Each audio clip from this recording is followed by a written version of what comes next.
Hello, cherished viewers. Welcome back to Sandy Home Recipe.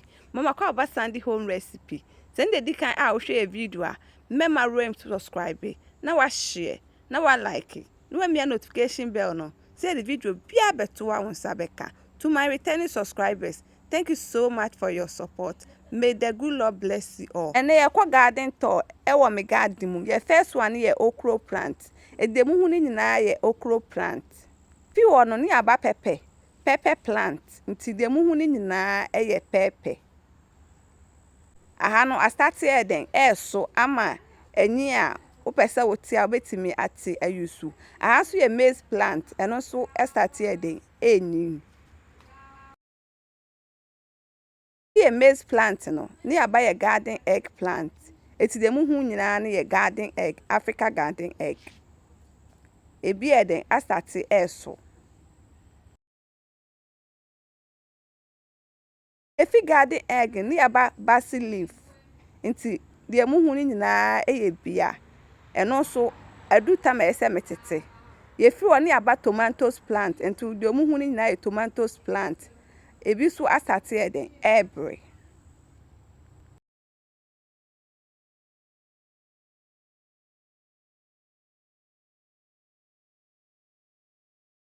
yaba sherry nti eno so nie yefi oni aba strawberry plant eno so ebi asate eden enyin ni aba jute leaf anase ademe we so ye French beans eno so ma start etete deda bell pepper eno so ebi start enyi a ma start etete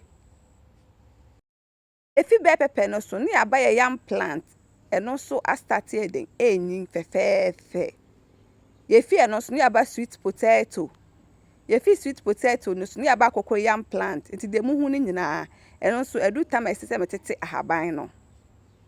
If you are new to our channel, don't forget to subscribe, share, like, and also click the bell icon to get new video we will post. We also have eggplant. If you eggplant is near about carrots, it's also a carrot plant. We have a pepper media or fruit basket any konkomu. If you pepper no near by a onion, into the muhuni na so ye den a onion. Na ya buy a lettuce and a salad, and also me dry den konkomu.